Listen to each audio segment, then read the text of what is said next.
Hi, I'm Miles Matheson coming to you live at TechEd Online, and I'm here with Nicholas Dritsas, Principal Product Manager from the CAT team. Hello, Nicholas. Hello, Mike. Nicholas, I just wanted to have a chat to you about some of the things that you've been working on lately, and particularly hearing a lot of customers being really interested in Fast Track, our reference architecture. I'd be quite keen for you just to give a little brief overview about what Fast Track's all about. Of course. Fast Track is our latest prescribed architecture around data warehousing. It's an appliance-like model where certain hardware vendors like HP, IBM, and Dell have come and produced prescribed appliances like hardware architectures with a guarantee of particular data sizes. Today, Fast Track can accommodate up to 48 terabytes, and it comes in different flavors of different lower sizes. Wow, and Fast Track guarantees a level of performance, or gives you a reference guide for performance around the configurations? Correct. The plan of the Fast Track is to take, in a way, the guesswork or the test work, you may say, of several companies they have to go to figure out which components should go together to achieve the maximum level of I/O throughput and system throughput. So we hope this takes the guesswork out of their environment. Great. And where would Fast Track be applicable? We would sort of be the starting point for Fast Track is less than a terabyte, 2 terabytes? We would say a starting point of Fast Track would be around 5 terabytes or so system, and to the high end up to 48 terabytes or so. And it is used primarily to host an enterprise data warehouse. Oh, great.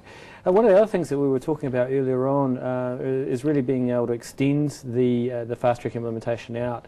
You were talking a little about spoken hub architecture earlier on in the day. Do you want to just touch on briefly on what Spoken Hub means and how you can leverage the Fast Track architecture? Sure.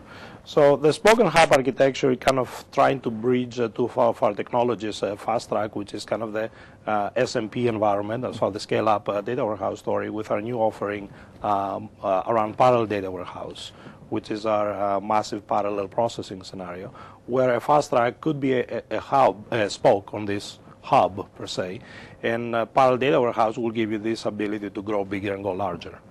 And it's great you mentioned the PDW that's coming out sometime this year. Mm-hmm. I'm really interested to sort of hear a little bit about what PDW is and where it came from. Are you able to talk to us a little bit about that? Of course. So as you said, parallel data warehouse is an offering is going to come by the end of this year, available, part of the SQL 2008 R2 wave. This is our first offering of Microsoft in the MPP area, massive parallel processing systems. In simple terms, this is a really appliance-like environment where a customer buys on a particular size, and this is where we're scoping it from the range of 15 terabytes to the multiple of hundreds of terabytes, depending on how many data racks you would like to buy. Oh, wow. And if I wanted more information about PDW and Fast Track, where would be a good spot for me to go? I would suggest you to go to microsoft.com/SQL, and we have a lot of references there and all the pointers. Oh, great. And there is a detailed reference guide on how to do Fast Track? Absolutely. There is step-by-step architecture on how to configure your environment and go with that. Oh, yeah, great. Absolutely. And I believe you've got another session today. Do you want to just talk a little bit about what people are going to see at your session around integration services? Actually, we already did the integration services this morning. No problem. I got the two trends around the wrong way around. But this afternoon we do a more in-depth analysis and coverage on Fast Track and parallel data warehouse, and then tomorrow we have a session around what are the largest projects on SQL Server around the world. So that must be exciting. Thank you very much, Nicholas, for coming and talking to us. And I look forward to your sessions. It's Miles Matheson from TechEd Online signing out.